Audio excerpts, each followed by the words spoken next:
Salve galera! Estamos aí começando mais um vídeo do canal. E na aula de hoje você vai acompanhar a Segunda Guerra Mundial.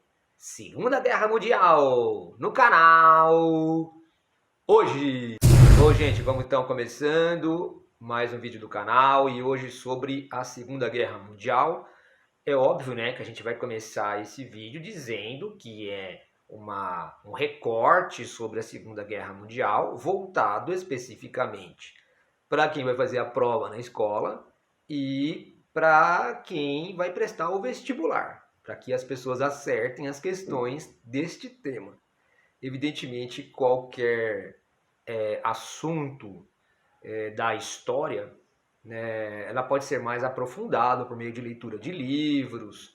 A Segunda Guerra é um assunto, eu faço esse comentário nesse vídeo porque a Segunda Guerra Mundial é um assunto muito especial para muita gente gosta de pesquisar, aprofundar, ter novas visões, né? É um assunto que apaixona muitas pessoas.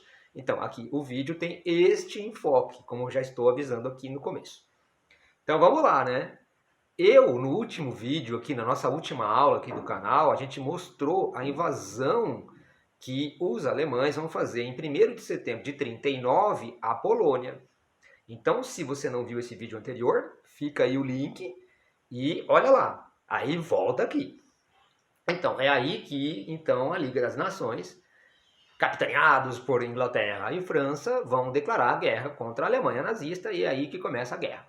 Beleza. Então tem até uma associação entre o Hitler e o Stalin, tem aquele pacto de não agressão, 1939, tudo isso, né? E que a Polônia é dividida. Tem a parte soviética e tem a parte alemã. Os alemães vão usar ali no comecinho, não é? Uma nova tática. Essa nova tática é exatamente uma leitura do que foi a Primeira Guerra Mundial. Aquela Primeira Guerra Mundial na frente ocidental foi a guerra engessada, a guerra paralisada, a guerra de trincheiras. Há uma leitura nova que vai ser chamada guerra de movimento, a chamada guerra relâmpago. Vamos desmoralizar o nosso adversário, vamos pegá-lo de surpresa e vamos ganhar rápido, né? Essa chamada Blitzkrieg. Então, rapidamente, a Blitzkrieg é utilizada pelos alemães e vai levar à conquista da Polônia, ou a porção da Polônia que era combinada com a União Soviética, né, que seria da Alemanha nazista, em 3 semanas, mais ou menos, eles já conquistam a Polônia inteira, né?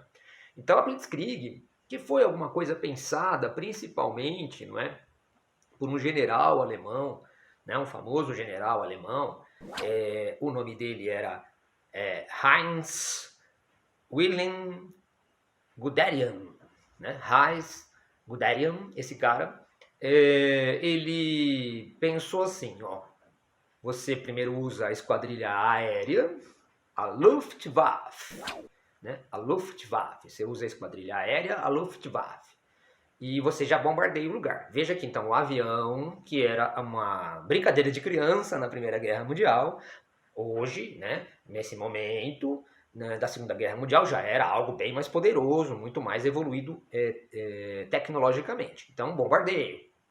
E aí, ao mesmo tempo, você usa os blindados. Os tanques, que também eram algo muito rudimentar na Primeira Guerra, agora vão ser usados, né, os tanques Panzer, principalmente, né, para passar por cima do inimigo, rapidamente.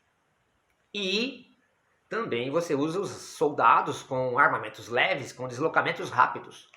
E aí, então, isso vai fazer deslocamentos muito rápidos e a guerra, ela não se entrincheira, né? E o adversário fica meio perdido. E isto meio que norteou a tática da Alemanha na guerra e que faz com que rapidamente eles conquistem, por exemplo, a Polônia, como eu já disse para vocês, em 3 semanas. Então, a Blitzkrieg é a tática alemã utilizada ali naquele momento. Aí, gente, acontece o seguinte, a guerra começa mesmo e não para, né? Então a Alemanha continua essa política expansionista. Essa primeira fase da Segunda Guerra Mundial, entre 39 até o final, né, até o começo de 42, mais ou menos, é esse avanço dos nazistas, né? Uma política agressiva e expansionista. Logo a seguir, se você olhar o mapa, né, você percebe que a Alemanha está expandindo a partir de si mesma. Ela já tinha pego a Áustria, pego a Tchecoslováquia, agora anexado um pedaço, né, da Polônia. Então, a seguir, rapidamente, Bulgária, né, Romênia, acabam se entregando, né? A Hungria também, né? Bulgária, Romênia e Hungria, eles se entregam, porque sabem que não tem exércitos suficientes para enfrentar esse pessoal da Alemanha aí, não é? E aí o que o Hitler faz, né? Ele vai lá e anexa essas regiões e coloca governos fantoches nessas regiões todas, né? Nesses 3 países que eu acabei de citar para vocês. Nesse mundo, né, nesta época dos anos 30 para 40, em todos os países você tinha mini Hitlers, pessoas, né, que difundiam os ideais nazistas e se colocavam como possíveis líderes daquilo. Então, em cada um dos 3 países, o Hitler vai identificar alguém e vai colocar como um governo marionete.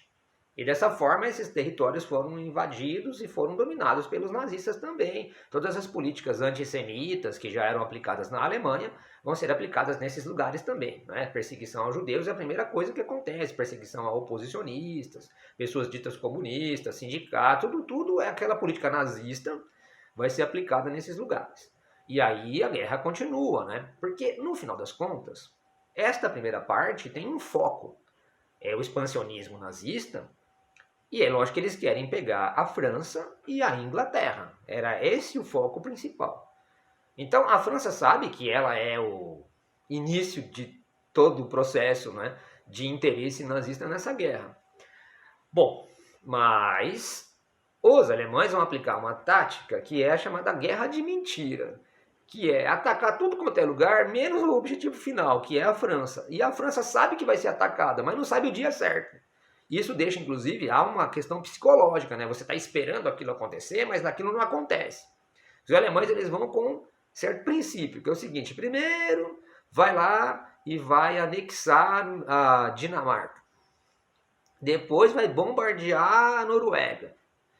Bom, aí que vai para os Países Baixos, vamos lá, vai pegar a Holanda, vai pegar a Bélgica e Luxemburgo. Então vai fazendo o mesmo caminho da Primeira Guerra Mundial, que é atacar a França por meio dos Países Baixos. A França mais ou menos já entende isso, ela vai fortificar toda a fronteira com a Alemanha e também a fronteira com os Países Baixos, chamada linha Maginot.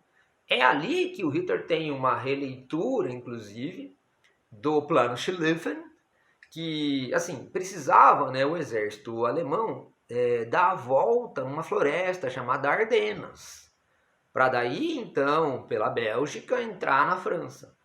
Os franceses então estão esperando ali, já na saída das Ardenas ali, né, na volta das Ardenas, estão esperando, né? O que o Hitler faz? Inesperadamente ele faz um movimento de pinça e passa por meio das Ardenas, surpreendendo, né, os exércitos anglo-franceses que estavam esperando ali, né, isolando eles. Eles ficam isolados, cercados. Só tem um jeito, inclusive, de sair desse cerco, que seria recuar para a Inglaterra, né, por meio da Holanda, né, e dos portos ali, recuar. É o chamado recuo de Dunkerque, né, recuando pelos Países Baixos até a Inglaterra. Recentemente até teve um filme, né, sobre esse recuo de Dunkerque, famoso.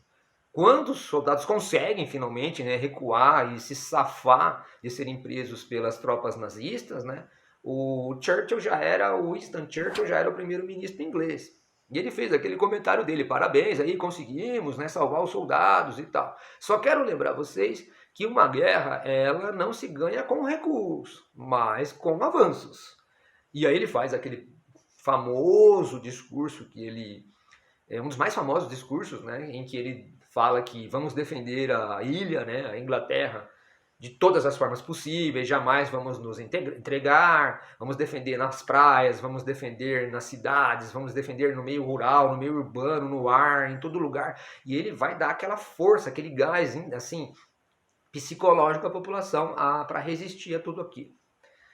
Bom, então aí o Hitler, a partir daí, vai invadir a França e vai usar de novo, então, a Blitzkrieg, né, vai derrotar os franceses, né, na nova Batalha de Sedan, e vai chegar rapidamente a uma vitória espetacular, né? A vitória, em praticamente um mês, ele toma a França inteira. Ele consegue submeter a França em praticamente um mês, em 1940. Portanto, de 39 para 40, grande parte da Europa já tinha sido conquistada pelos alemães, não é? E ali que, em 1940, o Adolf Hitler chega em Paris, aquela foto famosa com a Torre Eiffel atrás, e ali ele se cuida de pegar aquele trem, né, aquele vagão de trem da Primeira Guerra Mundial, do armistício de 11 de novembro de 18 às 11 horas, em que a Alemanha foi, então, humilhada, e que ele pega aquele lá no museu, o vagão de trem, e coloca lá no centro de Paris, e ele vai agora assinar a paz com os franceses, né? Já humilhando, então agora vai ser uma humilhação aos franceses. Ele vai dividir a França, né, em norte e sul. A parte norte, onde tem Paris, é anexada à Alemanha diretamente, mas na parte sul vai existir uma França ali chamada República de Vichy. Vichy seria uma cidade do sul da França, né, termal, em que a capital desse estado fantoche, submetido aos domínios alemães, comandado por um general da Primeira Guerra Mundial, que era o Pétain, e que é um cara colaboracionista ao sistema alemão, né? Então você vai inclusive humilhar um herói francês da Primeira Guerra Mundial. Era esse o plano do Hitler, né? Uma vingança em relação à Primeira Guerra Mundial. Então você tem uma França colaboracionista, a República de Vichy, que controla inclusive a marinha francesa, que controla as colônias francesas no norte da África, tudo aquilo lá. A própria marinha inglesa, do Churchill, né, acabou bombardeando a marinha francesa nesse momento, justamente porque era colaboracionista aos alemães, né? Agora, há também na França, então, os franceses resistentes, a resistência francesa. Ali se destacou muita gente. O nome mais famoso e conhecido, que depois governou a França no pós-guerra, foi o general Charles de Gaulle, né? Charles de Gaulle é um dos famosos resistentes da França, um dos principais líderes, entre outros. Então você tem um panorama de 1940 de expansão nazista total, né? Um domínio completo. Você tem em 1939 já um pacto de aço, já em 39 um pacto de aço, que é o pacto da Alemanha com a Itália fascista do Benito Mussolini, não é? Eles já se associam. E aí você tem a formação do eixo pelo pacto tripartite já em 40. O Japão, não é, que tinha feito um tratado já com a Alemanha em 36, o pacto anti-Comintern, né, o pacto anticomunismo. Então agora eles fazem o pacto tripartite em 40, é a Alemanha, a Itália e o Japão, né, formando o tal do eixo. Então a coisa está bem encaminhada desta forma, né? Os japoneses com o seu imperialismo, com o seu expansionismo no Pacífico, no Oriente, já se chocando, né, com os interesses norte-americanos por lá, né? Eles já invadem a China e querem adentrar a China, né? Fazem massacre de Nanquim, vão a Xangai, os japoneses vão tentando dominar grande parte da China também, vão atacar as Filipinas, onde tem um domínio norte-americano, né? Então, o Pacífico é o expansionismo japonês ali, não é? E aí você tem na Europa o expansionismo alemão e também a ideia do Mussolini do o Império Italiano, já anexado à Etiópia, não é? Chamada Abissínia na época, Eritreia, né? A Líbia, a ideia de que o Mussolini vai fazer o Império Romano de novo, essa coisa, né? Esse discurso que o Mussolini tinha. Então esses três se juntam nesse sentido, né? São os expansionistas contra os aliados, e os aliados aqui estão inferiorizados, né? Você tem o que é a Inglaterra, basicamente, e uma França que resiste, uma França resistente ali, muito incipiente, e os americanos isolados por enquanto, né? Winston Churchill sabia que a única saída para esses aliados era a entrada dos Estados Unidos. Ele rezava todo dia para que os americanos saíssem daquele isolamento, aquele isolacionismo que eles tinham, muito porque a população americana achava que os americanos se meteram na Primeira Guerra Mundial e agora toda vez que os americanos entram no problema europeu, eles vão numa grande crise, né? Houve a crise de 29 como efeito disso tudo. Então há um certo isolacionismo e o Roosevelt mantém os Estados Unidos fora do conflito por enquanto, né? Foi então, inclusive, que o Mussolini resolveu invadir a Grécia, né? Mas ele não conseguiu a vitória na Grécia, principalmente porque os gregos foram ajudados pelos ingleses. Precisou então a intervenção do Hitler para virar o jogo, né, para expulsar os ingleses da Grécia, recuam até a ilha de Creta e depois são expulsos. Não é? E a partir daí, então, inclusive, já que o Hitler deslocou suas tropas para ajudar os italianos, acaba também conquistando a Iugoslávia. E lá na Iugoslávia, inclusive, se destaca aquele general Tito, não é? Que seria um herói de guerra iugoslavo, resistindo contra o nazismo. Bom, é aí que o Hitler vai começar a pensar. É ano de 41, gente. Ano de 41, o Hitler vai pensar no seguinte: eu já conquistei praticamente tudo da Europa, tá faltando a Inglaterra e eu tenho um pacto com a União Soviética de não agressão. Então, todo mundo sabe que esse pacto vai ser quebrado uma hora ou outra, né? Então, eu vou fazer o seguinte: bombardeio a Inglaterra, vamos bombardear, né? Tem um plano de invasão da Inglaterra, mas ao mesmo tempo tem um bombardeio sistemático pela Luftwaffe. A ideia é de que uma hora a Inglaterra percebe que não vai dar jeito e ela vai se entregar. E aí vai ser muito mais fácil o domínio. Essa é a ideia, né? Os ingleses resistiram, portanto, né? O Churchill nunca iria se entregar. A própria rainha da Inglaterra também teve um posicionamento rainha e era, na verdade, também você tinha o rei da Inglaterra, né? E eles acabam resistindo, né? E ficando em Londres e falando para a população resistir ao bombardeio, né? Estavam esperando em algum momento os Estados Unidos entrar, porque daí ia ajudar bastante. E nesse sentido, muitas coisas ajudaram os ingleses a resistir ao bombardeio. Usar uma nova ferramenta, que foi o radar. Né? O radar foi fundamental para que mesmo uma RAF, uma Real Força Aérea menor que a Luftwaffe, você então com o radar soubesse onde era direitinho o ataque e colocasse todas as suas forças ali para defender. E também, posteriormente, a inteligência britânica, né, utilizando o serviço daquele Alan Turing, né, fazer a decifração da máquina de segredos, né, dos segredos militares dos nazistas, que era a máquina Enigma. Então esse cara foi fundamental para você decifrar os códigos nazistas e saber direitinho onde eles iam atacar, quais eram os planos deles e tudo mais. Essas coisas somadas ajudam muito a Inglaterra a sobreviver e tudo mais. Então, em 41 tem os bombardeios, né, desde 40, mas essa coisa de bombardear a Inglaterra, muito importante. E lá no meio de 41, em junho de 41, o Adolf Hitler resolve então já passar para o plano 2 dele da guerra, que era romper com a União Soviética, que em algum momento isso ia acontecer, e atacá-los, né? Romper o pacto de não agressão e fazer a famosa Operação Barbarossa. A Operação Barbarossa, as pessoas perguntam então, né? Foi um erro, não foi um erro? É difícil a gente falar qualquer coisa, né? A gente só sabia que em algum momento ia acontecer a guerra entre os dois. Eu acho que o Hitler calculou o seguinte: quanto mais rápido eu atacar a União Soviética, melhor, né? Menos tempo o Stalin tem para deixar estruturado o Exército Vermelho. Então, quanto mais cedo, melhor. Então, já que dá, então, na cabeça do Hitler já dava, então ele atacou.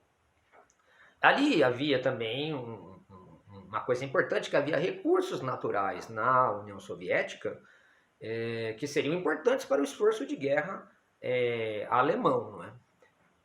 Então, por exemplo, o petróleo que havia na região do Cáucaso seria importante para o esforço de guerra alemão, isto aí. E aí, então, começa esse ataque que tem 3 linhas fundamentais. Então, a gente vai de 41 até 43 nessa guerra entre Alemanha e União Soviética, né, essa invasão alemã. Ela vai de 41 até 43, quando ela é derrotada, a Alemanha é derrotada.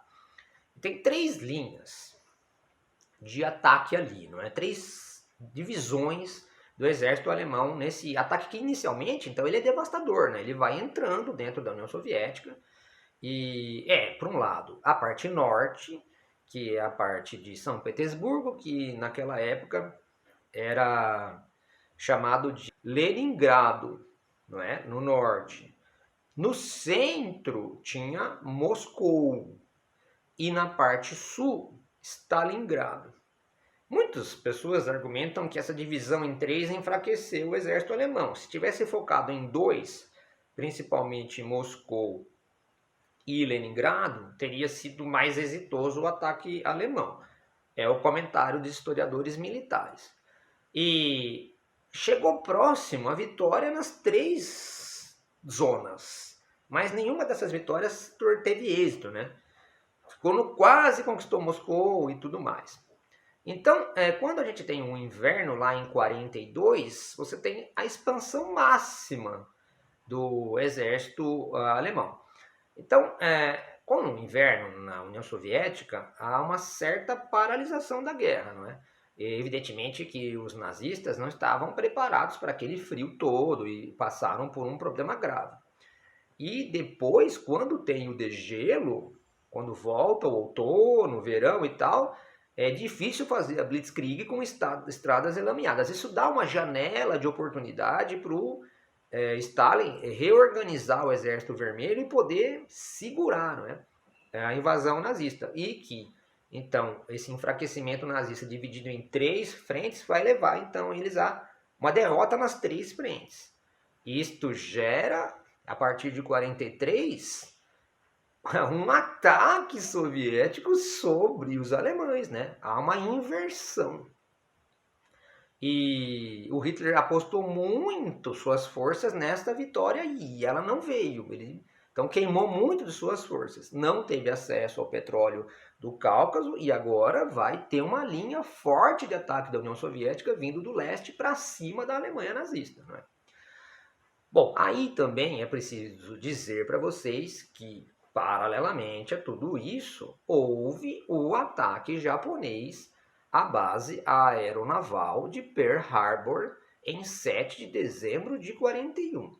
Né? Em junho de 41, os alemães atacaram a União Soviética e em 7 de dezembro de 41, os japoneses atacaram a base americana de Pearl Harbor lá no meio do Oceano Pacífico. Então, obviamente que todo mundo está acompanhando o expansionismo japonês, né? E o imperialismo japonês no Pacífico é uma coisa que começa lá no 19 e continua agora no 20 e que vai se chocar com o interesse norte-americano ali. Os japoneses, não é? Eles têm alguns pontos que eles querem conquistar de qualquer forma, como as Filipinas, que são dominadas da zona de influência norte-americana. Então a visão deles é que se os navios, né, as forças aéreas, né, americanas estão estacionadas no Havaí, se fizer um ataque maciço ali, você segura o americano, as suas forças, e aí você consegue paralelamente conquistar, por exemplo, as Filipinas. Esta é a ideia, né? E de fato esse ataque maciço foi feito em 7 de dezembro, um domingo, e ele destruiu quase toda a frota naval americana que estava ali estacionada.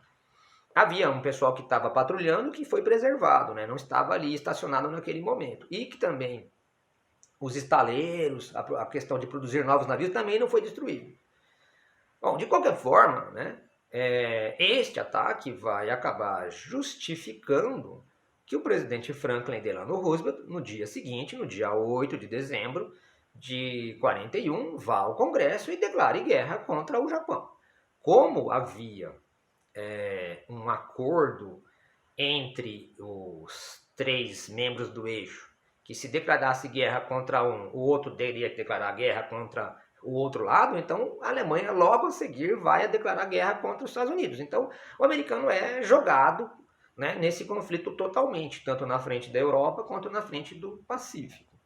E os americanos vão começar a entrar nessa guerra a partir, portanto, de 42, e a primeira participação americana se dá no norte da África, não é?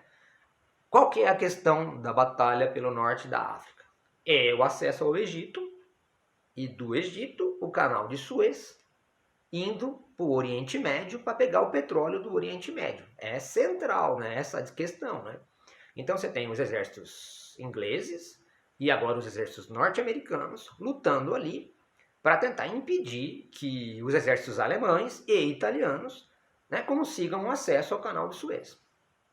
No final, os americanos no começo tiveram algumas derrotas, não se adaptaram bem, mas depois a coisa foi se ajeitando. No final, o general Rommel, Ernest Rommel, né, que era o raposa do deserto, o grande general alemão, né, muito habilidoso, acabou sendo derrotado e não consegue o acesso ao canal de Suez. Então, os alemães estão muito fragilizados. Sem o petróleo que vai ser tirado da União Soviética, não conseguem o acesso e também não conseguem acesso ao petróleo do Oriente Médio. As forças alemãs, então, vão ser muito diminuídas a partir dessas duas grandes derrotas. E os americanos, então, saem do norte da África e vão para a Ilha da Sicília. Então, na Ilha da Sicília, tem acesso ali à Ilha da Sicília, conquistam aquilo lá e já partem para o sul da Itália.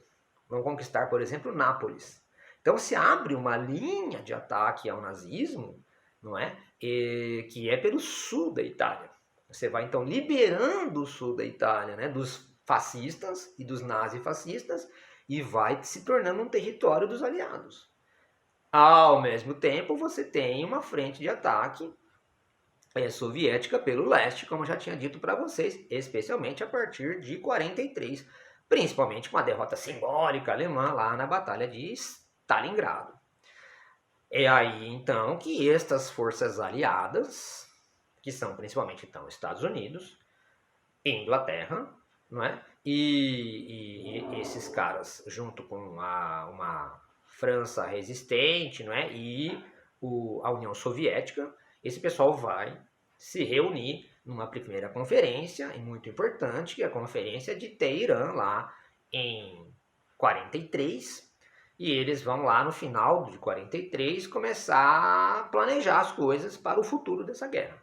Então tá lá o Roosevelt, presidente dos Estados Unidos, está lá o Stalin, né, o chefe supremo lá da União Soviética, e está lá o Winston Churchill, primeiro-ministro inglês, tentando combinar a sequência dessa guerra. E ali é bem claro, né, que o Stalin, ele acha que então a União Soviética é aquela que está sendo mais duramente cobrada nessa guerra, não é? Veja que o território dela foi invadido, milhões de soviéticos morreram e milhões têm que se organizar contra os nazistas. E agora eles estão atacando. Então é uma grande frente de ataque, que mata então milhões de soviéticos. Enquanto o americano, ele está muito focado só no sul da Itália, com uma participação mais discreta, os americanos e os ingleses. Há uma impressão do Stalin de que os ingleses e americanos meio que querem fazer uma guerra devagarzinho e esperar que os soviéticos fiquem assim, fazendo o maior esforço e fiquem mais fragilizados. Como que depois, no segundo momento, os americanos e ingleses querem atacar o Stalin, né? Stalin falou assim, ó, é o seguinte, vocês têm que participar mais. Então vocês vão ter que abrir uma terceira frente de ataque. Então, é a partir daí que surge então o comando do general Dwight Eisenhower, e eles vão organizar aquele desembarque de 6 de junho de 44, né, na costa francesa da Normandia, são 5 praias, né? Isto acontece então em 6 de junho de 44, o chamado Dia D. O plano todo foi feito, não colocaram o dia para que nenhuma força secreta alemã conseguisse, ao encontrar os planos, saber o dia, o horário e o local. O dia D, na hora, H, não é? E aí o local é aquelas praias da Normandia, que serão invadidas.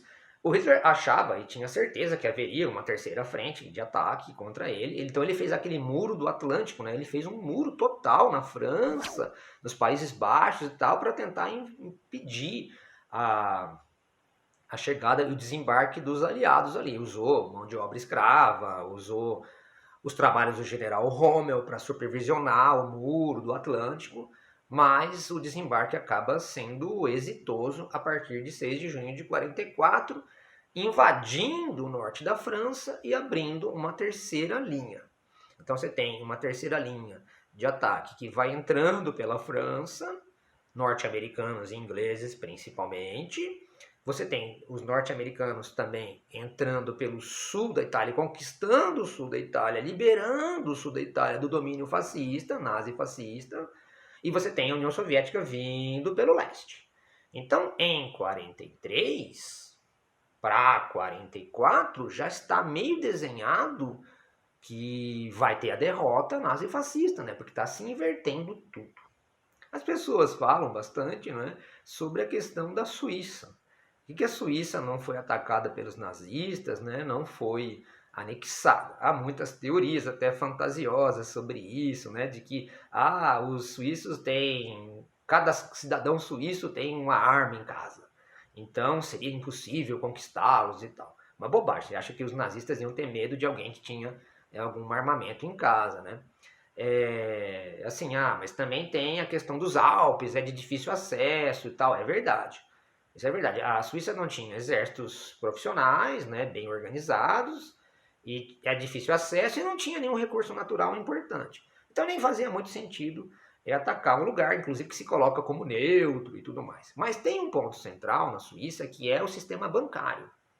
E os nazistas, ao fazer todo esse avanço que fizeram, principalmente até 43, foram assaltando os bancos e os museus e pegando todos, né, as joias e ouro, prata e tudo mais, né, quando eles conquistavam as regiões. E aí eles queriam usar o sistema bancário suíço para ser o lugar onde eles depositariam tudo isso, né, o mundo depois da guerra seria controlado então pelo sistema bancário suíço. Então também tinha que preservar a região em relação a isto aí. Muito bom, né? Aí, então, vamos lá, vamos voltar aqui, porque a Alemanha está sendo atacada por três, né, frentes. Depois que deu certo o dia D, houve desembarque, os caras estão retomando a França, estão conquistando praticamente a França inteira, liberando dos nazistas. No começo do ano de 45, né, em fevereiro de 45, mais uma conferência, que é a Conferência de Yalta. Um Franklin Roosevelt já bem doente, já mais próximo da morte mesmo, vai para lá. E ali tem também a presença do Stalin e do Churchill. E eles ali já começam a planejar o mundo que vai ser o mundo depois da Segunda Guerra Mundial, né? Então ali já tem o ponto de vista do Stalin muito claro. Eu estou vindo pelo leste europeu, estou conquistando a Polônia, estou conquistando a Hungria, a Romênia, a Bulgária, a Tchecoslováquia. Toda essa região do leste europeu vai ser, depois da guerra, minha zona de influência. O leste europeu é zona de influência soviética. E ponto final, disse o Stalin. Não tem muito como ir contra isso, né? O Roosevelt não tem muito como ir contra e o Churchill também não. O que se garante é que daí o ocidente da Europa vira zona de influência dos ingleses, dos franceses e do norte-americano. Fica mais ou menos combinado que vai ter tipo uma cortina de ferro. Essa é a expressão que algum tempo depois o Churchill criou para mostrar a divisão da Europa entre leste e oeste, né? E é já mais ou menos um mundo bipolar, um mundo dividido entre o capitalismo e o socialismo, né? Mais ou menos isso já está sendo meio que combinado na conferência de Yalta, lá em fevereiro de 45.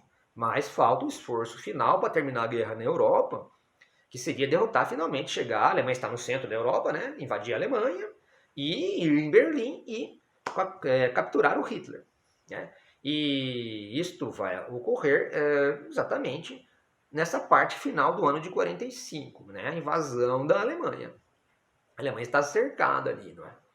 Ao mesmo tempo, o que vai acontecendo, inclusive, né? O rei da Itália, percebendo então que já era, perdeu, né? Ele vai demitir o Mussolini do primeiro-ministro italiano e vai prendê-lo, inclusive, né? E mudar de lado. A Itália muda de lado novamente, que nem fez na Primeira Guerra Mundial. O Adolf Hitler vai liberar, soltar o Mussolini da cadeia. E como eles dominavam ainda o norte da Itália, vai colocar um governo fantoche no Mussolini. Então o Mussolini vai governar, né, um governo fantoche inventado pelo Hitler, chamado República Social Italiana, cuja capital era em Salò, não é? No norte da Itália. Por um tempo bem pequeno, né? Esse finalzinho da guerra. É isso que está acontecendo com o Mussolini. Então a Itália vai sendo liberada, né, de sul até norte. As tropas brasileiras, da Força Expedicionária Brasileira, da Força Aérea Brasileira, os pracinhos brasileiros, vão ser muito importantes nesse esforço ali, né, de liberação da Itália, né, do centro para o norte, e vão ter uma participação muito intensa, né? O exército número 148 dos alemães, inclusive, se renderam aos soldados brasileiros, né? À Força Expedicionária Brasileira, né? Então, o Brasil é um dos países vencedores, participantes e vencedores da Segunda Guerra Mundial, né? Por isso, inclusive, que cabe ao Brasil, né, sempre, todo ano, ser o primeiro país a se manifestar na ONU. Né? O presidente do Brasil sempre é o primeiro a falar, por causa exatamente do Brasil ser um dos vencedores da Segunda Guerra Mundial e a ONU ter sido criada justamente após esse conflito como um organismo para reger as relações diplomáticas entre as nações, e um organismo, evidentemente, criado pelos vencedores da Segunda Guerra Mundial na Conferência de São Francisco, lá em 45. Bom, muito bem. E aí há um acordo entre os aliados, né, principalmente por ordem do general Eisenhower, né, de que eles vão ir para o norte da Alemanha para ganhar as batalhas ali, e que então caberia ao exército soviético essa primazia de ser o primeiro a chegar em Berlim.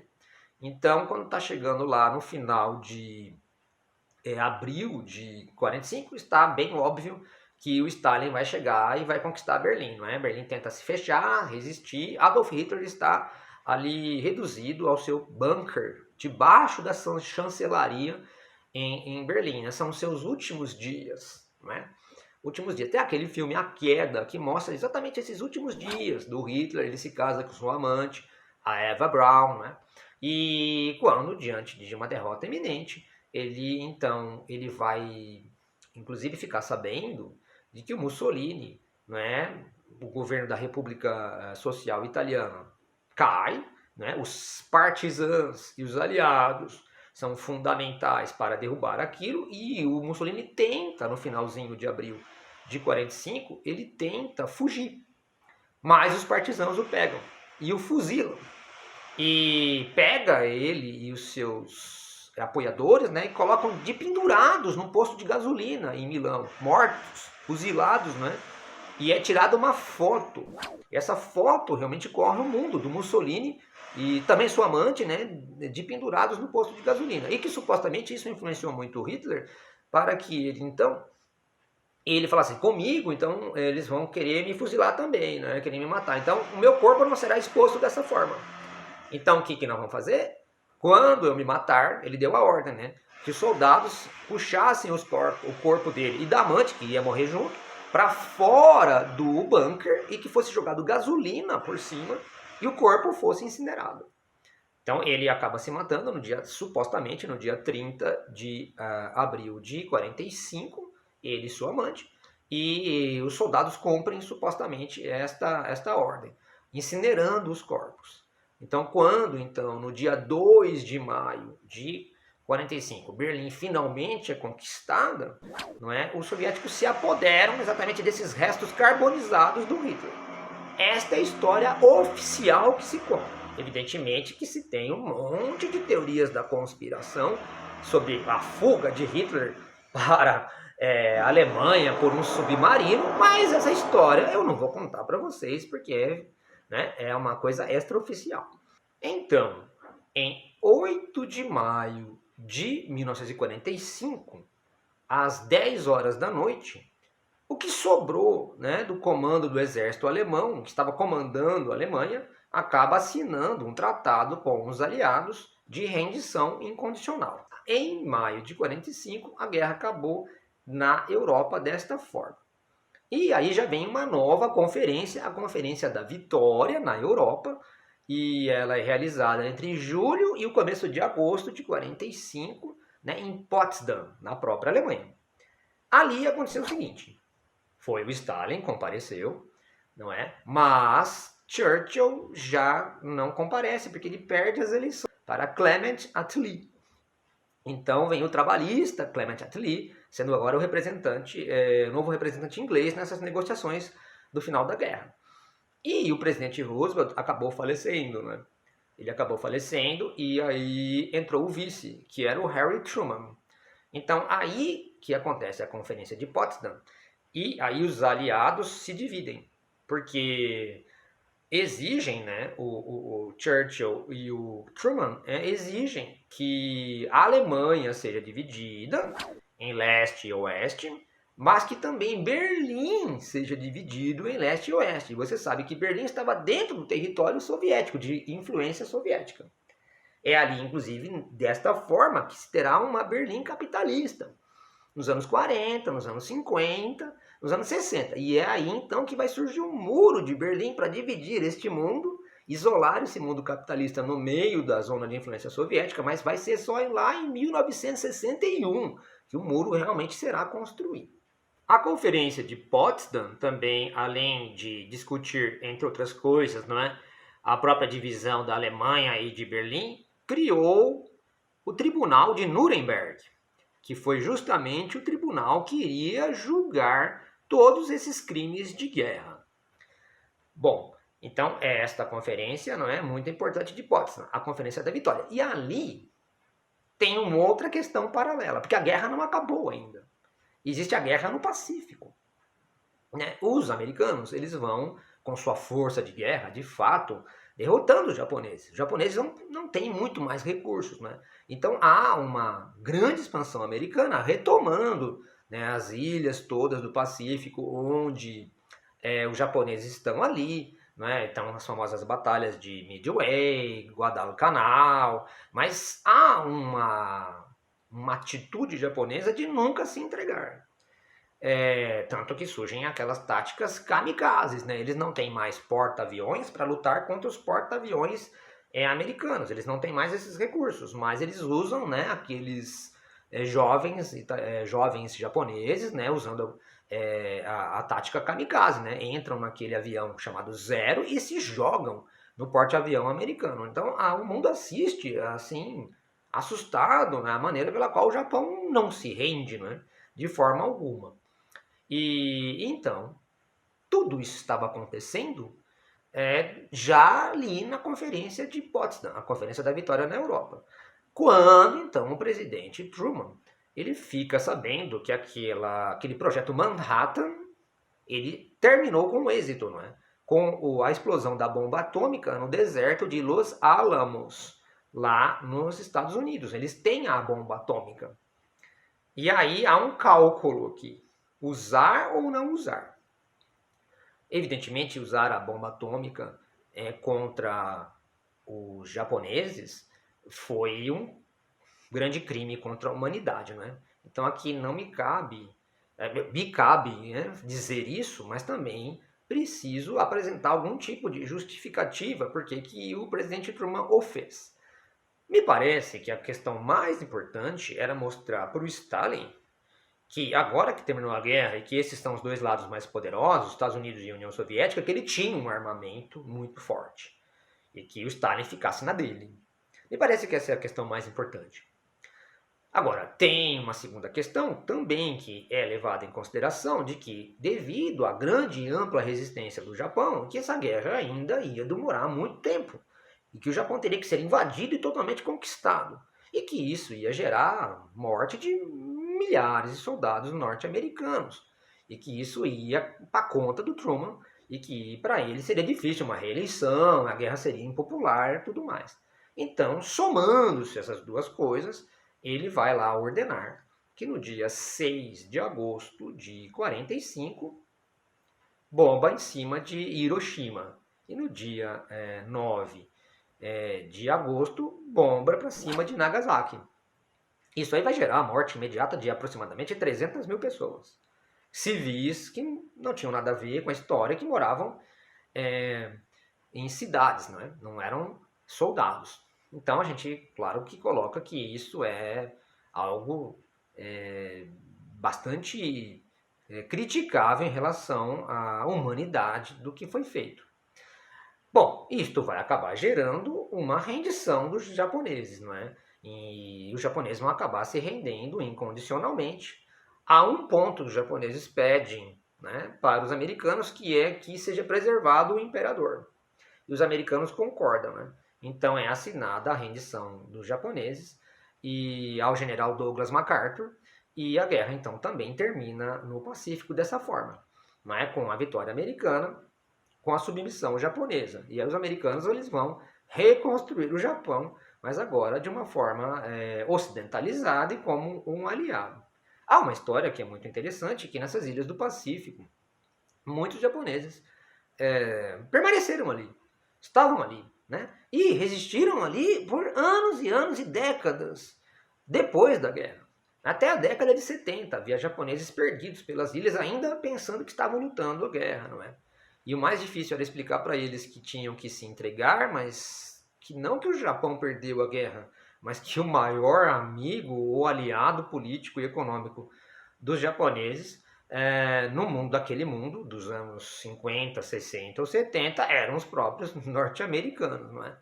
Em 1960, os japoneses organizaram, né? Em 1964, os japoneses organizaram as Olimpíadas. E ali eles já queriam se mostrar como uma potência refeita, reorganizada, né? E que se reconstruiu depois daquela tragédia que foi a Segunda Guerra Mundial. E essa guerra termina com um saldo de ao menos 50 milhões de mortos. Há algumas estatísticas que levam a casa de 80 milhões de mortos. E logo que os soldados aliados, né, vão então liberando a Alemanha e prendendo os nazistas, eles vão dar de cara com aquele sistema todo dos campos de concentração, dos campos de trabalho forçado e os campos de extermínio. Aquele projeto que foi chamado pelo Hitler de a solução final, o que a gente chama de holocausto, não é? Porque, de alguma forma, era para utilizar o trabalho escravo das pessoas para sustentar a máquina de guerra alemã e as exterminar, especialmente os judeus. Não é? No campo de concentração de Auschwitz, por exemplo, né? Entre os campos de concentração existentes em Auschwitz, onde na porta estava escrito, né, só o trabalho liberta, pelo menos 1 milhão de pessoas foram mortas ali, somente ali, não é? Se tem uma estatística de 5 milhões ou 6 milhões de judeus que foram exterminados naquele momento. Então o Holocausto é uma coisa muito pesada e as fotografias que foram tiradas, os filmes que foram feitos, não é? Demonstram aquele projeto nazista também de eliminação sistemática de certas populações para repovoar a Europa, né, com a população dita ariana pura. E o saldo, portanto, da Segunda Guerra Mundial também ressalta esse tipo de projeto que o nazismo teve. Valeu por assistir esse vídeo até agora sobre a Segunda Guerra Mundial. E se você gostou, deixa seu like, se inscreve no canal, ativa o sininho, compartilha e tamo junto!